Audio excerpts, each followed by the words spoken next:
Kegunaan pupuk KCL Pak Tani untuk tanaman jagung.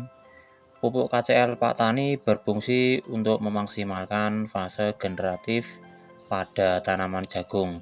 Pupuk ini memperkuat batang agar tidak mudah rebah, merangsang pembentukan dan pengisian biji, serta membuat bobot tongkol lebih berat. Selain itu, unsur kalium yang di dalamnya meningkatkan kekebalan tanaman terhadap penyakit dan stres kekeringan.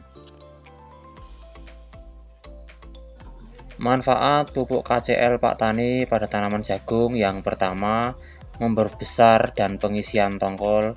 Kalium tinggi mengoptimalkan pengangkutan nutrisi ke biji jagung, sehingga tongkol terisi penuh hingga ke ujung dan ukurannya lebih maksimal. Yang kedua, meningkatkan bobot biji. Biji jagung yang dihasilkan akan lebih padat, berbobot, dan tidak mudah susut. Yang ketiga, memperkuat batang, mencegah tanaman jagung mudah patah atau rebah saat terkena angin kencang. Yang keempat, meningkatkan imunitas tanaman, membuat jagung lebih tahan terhadap serangan hama, penyakit, dan mengurangi resiko kekeringan. Cara dan waktu aplikasi pupuk KCL Pak Tani pada tanaman jagung. Pupuk ini biasanya diberikan pada masa pemupukan kedua, yaitu usia sekitar 45 hari setelah tanam, ketika tanaman mulai memasuki fase pembungaan dan pengisian biji. Untuk dosis yang disarankan umumnya berkisar antara 50 hingga 100 kg per hektar, tergantung kondisi lahan, dan diaplikasikan dengan cara ditugal di sisi tanaman lalu ditutup dengan tanah. Pupuk KCL Pak Tani ini bisa juga dicampur dengan pupuk lain seperti NPK atau kompos untuk tanaman jagung. Namun hindari mencampurnya langsung dengan urea. Jika tidak, langsung diaplikasikan karena dapat menggumpal dan membuat unsur hara sulit diserap oleh tanaman. Jadi jangan dicampur langsung dengan urea ya sahabat petani. Nanti bisa mengakibatkan kedua pupuk itu menggumpal dan itu sulit diserap oleh tanaman. Berikut ada panduan pencampuran dan aplikasi pupuk KCL pada tanaman jagung. Yang pertama, dicampur dengan NPK, sangat dianjurkan untuk pemupukan dasar atau susulan.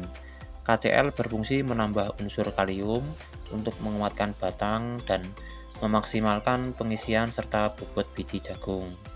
Yang kedua, bisa dicampur dengan pupuk organik. Aman dicampur dengan pupuk kandang atau kompos untuk memperbaiki struktur tanah. Yang ketiga, pemberian tunggal lebih disarankan.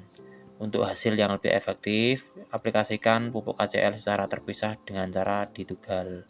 Dibenamkan dalam tanah sejauh 5 cm dari lubang tanaman. Jadi untuk pemupukan itu lebih disarankan sendiri ya. Pupuk KCL ini sendiri, jangan dicampur dengan pupuk lain, tapi bisa juga dicampur ya. Tapi untuk disarankan pemupukan itu sendiri-sendiri dari KCL ini. Yang keempat, waktu dan dosis ya. Untuk tanaman jagung, dosis standar yang digunakan adalah sekitar 100 kg itu per hektar. Berikan saat tanaman jagung berumur kisaran 1 minggu dan ulangi saat tanaman mulai berbunga 65-70 hari setelah tanam untuk memperbesar ukuran tongkol ataupun pengisian biji.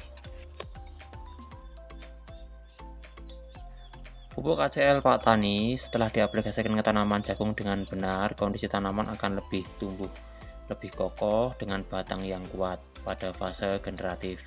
Daun tetap hijau, tongkol jagung berukuran lebih besar, dan bobot biji jagung meningkat. Tanaman juga lebih menjadi tahan terhadap serangan hama ataupun penyakit. Adapun beberapa perubahan kondisi tanaman jagung setelah pemupukan KCL. Yang pertama, fisik batang dan akar. Batang tanaman jagung tumbuh lebih tegak dan tidak mudah rebah. Sistem perakaran juga berkembang lebih baik, membantu tanaman menyerap air dan nutrisi dari dalam tanah. Yang kedua, ketahanan tanaman. Tanaman menjadi lebih tahan terhadap kekeringan serta serangan penyakit tertentu karena jaringan tanaman yang terbentuk lebih rapat dan kuat. Yang ketiga, fase pembentukan buah. Saat memasuki fase pembungaan dan pengisian biji, sekitar usia 45 sampai 70 hari setelah tanam, pemberian KCL merangsang keluarnya bunga secara serentak, membuat tongkol lebih padat, berisi hingga ujung, serta meningkatkan bobot dan kualitas biji tanaman jagung dan meningkatkan hasil panen juga. Untuk pemberian pupuk KCL Pak Tani, selain ditugal, pupuk KCL ini juga bisa disemprotkan ke tanaman jagung ya. Pupuk ini sangat efektif untuk mendukung fase generatif, memperbesar tongkol, meningkatkan bobot biji, dan mencegah kerontokan.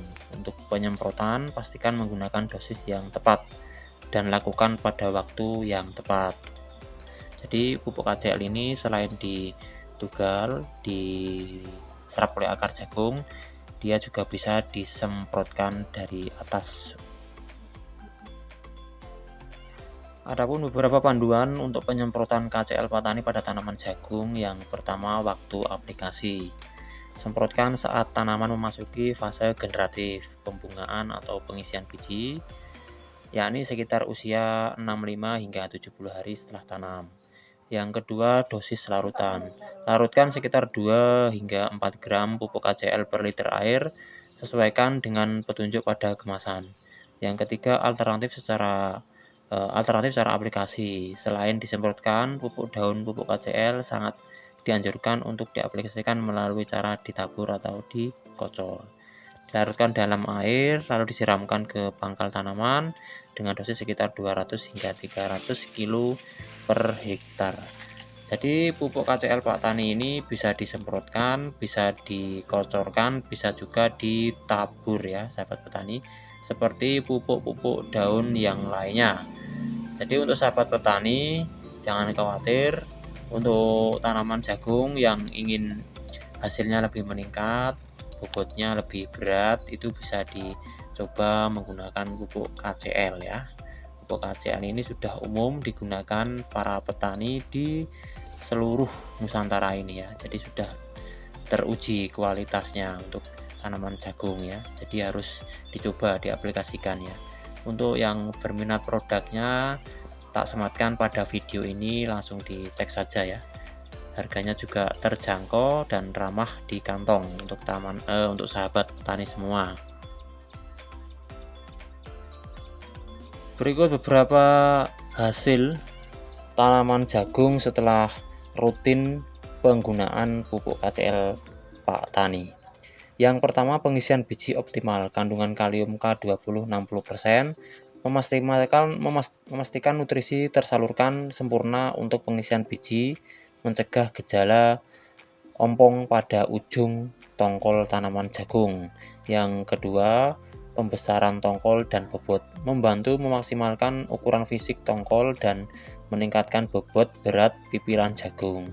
Yang ketiga, ketahanan tanaman, memperkuat batang dan meningkatkan daya tahan tanaman terhadap penyakit sehingga mengurangi resiko gagal panen. Untuk memaksimalkan hasil pupuk KCL Pak Tani yang sangat mudah larut ini umumnya diaplikasikan pada fase pembungaan hingga pembentukan tongkol, sekitar umur 45 sampai 55 hari setelah tanam. Oke, jadi seperti itu penjelasan singkat mengenai pupuk KCL Pak Tani. Semoga bisa dimengerti ya untuk sahabat petani pemula dimanapun kalian berada.